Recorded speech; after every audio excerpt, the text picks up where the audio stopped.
일단 제가 오늘 드리려고 하는 얘기는 일단 이 수업이 공공외교이기 때문에 공공외교를 이제 기반으로 하고요. 제가 해외 생활을 하면서 특히 지금 독일 베를린에서 창업을 해서 회사를 운영하며 있어서 이 특히 지금 코로나 시대잖아요. 이 코로나 시대에 어떻게 하면 한국의 공공외교를 알리는지, 그리고 제가 지금 해외에서 보는 한국의 공공외교라고 할까?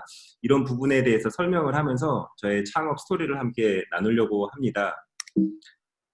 그래서 제가 이직 후 가시 아이디어를 얻게 된 거는, 사실 제가 뭐 스타트업을 했던 사람이 아니고 스타트업에 대해서 아는 사람이 아니었어요. 그래서 제가 생각하는 스타트업이라는 거는 그냥 IT 회사, 인터넷 하는 회사, 이 정도만 제가 생각을 갖고 있었던 사람이거든요. 그런데 여기 베를린에 와서 보니까 스타트업이 그냥 그런 게 스타트업이 아니더라고요. 그래서 아무래도 베를린이 스타트업으로 굉장히 유명한 도시라서 그런지 제가 그런 것들에 영향을 많이 받았던 것 같아요. 그래서 학교에서도 스타트업 관련된 수업이 있었고, 또 실제로 주변에 돌아다니다 보면 수많은 스타트업들을 만날 수가 있게 되었어요. 저녁에는 보통 한국식으로 저녁을 먹어요. 그러면 이제 재료를 사야 되잖아요. 그래서 아시아 슈퍼를 가게 됐어요. 근데 아시아 슈퍼를 가면은 진짜 깜짝깜짝 놀라는 게, 지금도 놀래요. 아시아 슈퍼를 가는 외국 사람들, 그냥 독일 사람들이죠. 독일 사람들이 굉장히 많아요. 제가 두바이에 있을 때, 그리고 예전에 미국에 잠깐 있을 때도 이게 슈퍼를 가면은 보통 한인마트 이런 데 가잖아요. 그런 데 가면은 보통 대부분 한국 사람, 아시아 사람이었어요. 근데 지금 제가 유럽에 돌아다니면서 보면은 이 아시아 마트 그리고 한인 마트 이런 데 가면은 한국 사람보다 외국 사람이 더 많습니다. 근데 이 사람들이 재료를 이제 구하잖아요. 재료를 사려고 보면은 되게 신기한 게, 보통 예를 들어서 뭐 카레다 그러면 카레 가루를 사야 되잖아요. 그럼 이걸 딱 들어요. 들은 다음에 뭐지? 하고 다시 내려놔요. 그리고 뭐 국수 같은 거 이런 거를 사도 국수를 딱 들은 다음에 다시 내려놔요. 왜냐하면 이 사람들이 그 재료에 대해서 잘 모르잖아요. 그래서 들어놓고 이거 뭐지? 근데 어떤 거는 중국말로 써 있고 어떤 건 한국말, 어떤 건 일본말, 베트남말 이런 게 섞여 있기 때문에 잘 모르는 거예요. 그래서 보통 이 사람들이 슈퍼에서 구매를 할 때 일반 슈퍼에서는 자기가 다 알잖아요. 그래서 빨리빨리 사는데 아시아 슈퍼에서는 보니까 어떤 재료인지를 잘 몰라서 이 걸리는 시간이 되게 오래 걸리더라고요. 좀 이거를 좀 쉽고 재밌게 만들 수 있는 방법은 없을까? 이런 생각을 많이 들었어요. 그래서 어떻게 하면 이 사람들이 쇼핑을 쉽고 재밌게 할 수 있을까? 그래서 제가 그때 생각이 들었던 거는, 예를 들어서 이 사람들이 카레를 한다라고 하면은 보통 이 사람들이 먹는 카레는 한국식 카레랑 좀 다르거든요. 그래서 커리가 뭐 그린 커리다 그러면 보통 커리 페이스트하고 그 코코넛 밀크가 같이 필요해요. 근데 코코넛 밀크는 저쪽에 있고 카레 페이스트는 다른 데 있어요. 그래서 제가 들었던 생각, 어차피 이 사람들이 카레를 할 거면 보통 이 카레를 먹으면 코코넛 밀크가 필요한데 그거를 이렇게 묶어서 놓으면 어떨까? 그리고 그래서 이게 단순히 재료식으로 재료 위주로 해서 구분을 해 놓는 게 아니고 음식을 그 구매하는 거를 음식 위주로 해서 음식을 주제로 한 셀렉션을 하는 게 어떨까? 이런 생각을 좀 했었어요. 그래갖고 처음 아이디어가 떠오른 거고요. 그래서 예를 들면 비빔밥이다 그러면 비빔밥 재료를 한 곳에 모아놓는 거죠. 쌀, 무슨, 그리고 비빔밥 관련된 재료들, 고추장, 깨, 참기름 이런 거 모아놓는 거였어요. 그래서 지금은 이런 쿡박스를 만들었어요. 그래서 저희가 지금 온라인으로 나가는 쿡박스가 있고 리테일로 나가는 쿡박스가 있거든요. 그래서 이런 쿡박스고, 쿡박스 안을 보시면 이런 재료들이 있어요. 그리고 좀 특별한 점은 여기 자세히 보시면 뭐 패스포트하고 보딩 패스도 있거든요. 그리고 또 여기 여러 가지 조그만한 매거진 같은 그런 스토리 같은 게 있어갖고 이 아이디어가 그런 거예요. 예를 들어 비빔밥인데, 비빔밥이 한국인한테는 어떤 음식인지, 어떨 때 먹는 음식이고, 그 비빔밥이 떤 의미인지 이런 것들을 알려주고, 또 한국 음식을 먹으면서 한국으로 여행하는 느낌? 이런 거를 주는 그런 박스인 거예요. 예를 들어서 비빔밥을 보시면은 여러분들 보면은 비빔밥은 비벼서 먹는 밥이잖아요. 근데 이 사람들은 비빔밥이 어떤 음식인지 몰라요. 근데 비빔밥 엄청 많이 좋아해요. 근데 보통 식당에서 이 사람들이 먹는 걸 보면 젓가락으로 이게 비빔밥이 되게 예쁘게 데코레이션이 돼 있잖아요. 위에 재료하고 계란도 예쁘게 돼 있고. 그래서 이 사람들은 그냥 하나씩 집어 먹어요. 요런 비빔밥이라는 거는 비벼서 먹는 밥이기 때문에 이게 비벼 먹어야 오센틱한 거고. 그래서 비벼 먹기 때문에 그 화합 그리고 무슨 이렇게 서로 예를 들어서 한국 같은 경우는 정치인들이 모여서 이렇게 만났을 때 비빔밥을 먹잖아요. 그래서 그런 좀 재밌는 이야기들 이런 것들을 알려주는 그런 컨셉입니다. 일단 첫 번째로 말씀을 드릴 수 있는 거는 독일은 베를린은 독일의 수도고요. 그리고 독일은 유럽의 중심 국가예요. 그래서 아무래도 베를린 하면 유럽의 중심 그리고 독일의 중심이다라고 말씀을 드릴 수 있을 것 같아요. 사실 가장 큰 이유는 베를린의 물가가 엄청 싸요. 여러분들도 저도 여기 와서 깜짝 놀랐어요. 제가 개인적으로 느끼는 거는 서울보다 물가가 더 한 30% 정도는 싼 것 같아요.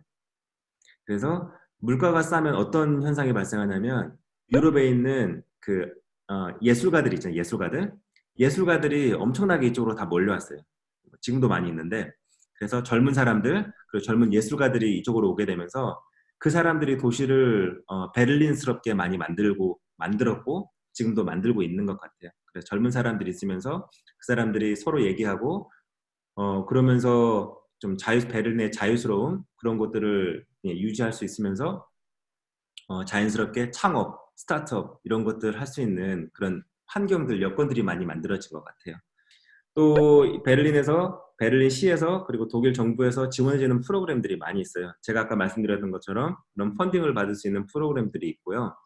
또 여기서 생활하는 데 있어서 정부에서 받는 지원이 있어요. 예를 들어서 저희가 애가 둘이잖아요. 애가 둘인데 양육수당이 나와요. 양육수당이 나오는데 저희는 외국 사람이잖아요. 그래서 저는 처음에 깜짝 놀랐어요. 어떻게 외국 사람들한테 이렇게 양육수당을 주지? 그랬는데 저희가 애 한 명에 한 200유로 정도 나와요. 200유로면 한 한국 돈으로 한 27, 8만 원 정도 될 것 같은데 그렇게 해서 매월 외국인한테도 여기에 제가 그 법적으로 거주를 하고 있으면 이렇게 양육 수당이 나오고요. 그거를 만 18세까지 나옵니다. 그리고 마지막으로는 당연히 스타트업 에코시스템이 제일 달려 있는데 젊은 스타트업들이 되게 많고요. 투자하는 투자자들도 많고 인큐베이터도 있고 베를린에 있는 사람보다 외국 사람들이 굉장히 많이 있는 편이거든요. 그래서 도시 자체가 좀 조금 나이스해요. 그래서 그런 부분들도 많이 도움이 됐던 것 같아요. 저희가 아시아 쿡박스를 하는데 저희가 단순히 한국 쿡박스보다는 아시아적인 거를 한번 해보자라고 했었어요. 이게 한국만이라고 하면은 아직 모르는 부분도 좀 있었고 이제 그때 당시 생각은 우리가 한국 사람이 주가 되지만 아시아를 한번 우리가 중심에 서볼까 이런 생각도 많이 있었어요. 그러면서 그렇게 하려면 경쟁하면 안 돼요. 이 경쟁이라는 게 좋은 의미에서의 경쟁이 아니고 좋지 않은 의미에서의 경쟁을 말하는 거거든요. 그래서 어떻게 하면 이걸 하나로 계속 묶어볼까 이런 생각을 많이 했어요. 이제 식당 그리고 무슨 커피숍 그리고 아시아니까 아무래도 티하우스 이런 데가 많거든요. 그런데 하고도 같이 일을 하고 여기에 이금기라는 소스 메이커가 있어요. 홍콩에 있는 제일 큰 회사인데 거기랑 그리고 이제 맥주 만드는 회사, 아시아 맥주 만드는 회사 그리고 무슨 웍 하잖아요. 웍하면 이런 거, 큰 요리할 수 있는 재료 이런 회사들하고도 많이 연계를 해가지고 그런 예를 들어서 무슨 아시아 비업 박스 그리고 아시아 웍 박스 이런 식으로 해서 서로 콜라보를 해가지고 박스를 많이 만들고 있고 앞으로도 그런 식으로 많이 만들 거예요. 그러면 조금 더 구체적으로 들어가서 그러면 코로나 시대에 저희가 어떻게 협력을 하고 있느냐 저기를 한번 보여드리면 저희는 진짜 기회가 많이 있다고 생각하거든요. 저희가 일을 하는 사람들이 전부 다 전 세계에 있는 거예요. 시차가 다르면서 색깔도 다르면서 그렇게 하다 보니까 이게 생각이 바뀌더라고요. 이게 코로나 시대에 굳이 이게 어떻게 보면은 기회가 될 수도 있겠구나. 적어도 이게 첫 번째로 인력을 운영하는 데 있어서 굳이 사람들을 공간이라는 거에 제약이 있을 필요가 없고 오히려 공간의 제약을 넘어서 전 세계에 있는 여러 사람들과 함께 일할 수 있는 기회가 더 많아지겠구나 이런 생각이 많이 들었어요. 그래서 여러분들한테 해주고 싶은 얘기는 하나가 이게 우리가 지금 한국에 물리적으로 한국에 있고 뭐 서울에 있고 이렇게 있지만 이 작은 스크린을 통해서는 그런 제약이 전혀 없잖아요. 여러분들이 지금 저하고 새벽 2시, 3시에 베를린에서 말하고 있는 사람이랑 이렇게 얘기를 할 수가 있는 거잖아요. 그래서 이런 것들을 생각을 좀 바꿨으면 좋겠어요. 이게 진짜 이게 한국이 갖고 있는 이런 장점들, 이런 것들을 살릴 수 있는 기회가 아닌가 이런 생각을 많이 해보고요. 그래서 제가 말씀드리려고 하는 거는 기본적으로 저희는 이제 같이 일을 하려고 하고요. 특히 코로나 시대에 같이 일하는 이런 거가 어떻게 보면 같이 일하는 게 더 어려워진다라고 생각을 많이 해요.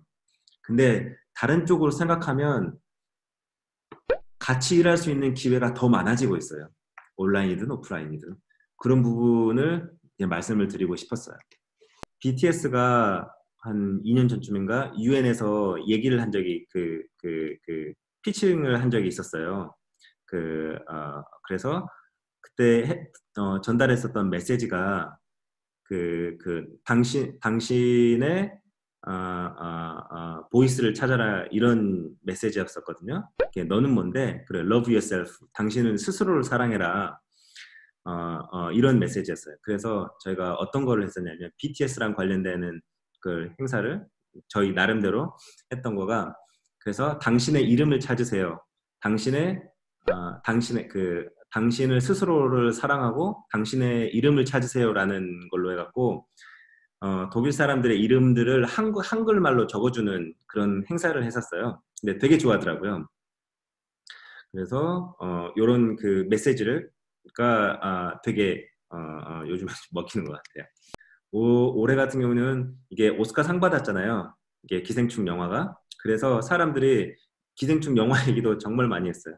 저희 같은 경우는 어떤 걸 하나 했었냐면 짜파구리 하잖아요. 그래서 짜파구리로 간단한 영상 같은 거 알려서 그런 것들을 했었고, 근데 저희 이 짜파구리를 하면서 짜파구리가 갖고 있는 의미 같은 게 있잖아요. 그런 것들을 좀 전달하려고 많이 했었던 것 같고, 그래서 저희는 앞서 말씀드린 이제 하려고 하는 게 한국의 문화하고 한국의 음식을 섞어서 전달하는 게 저희가 하는 거예요.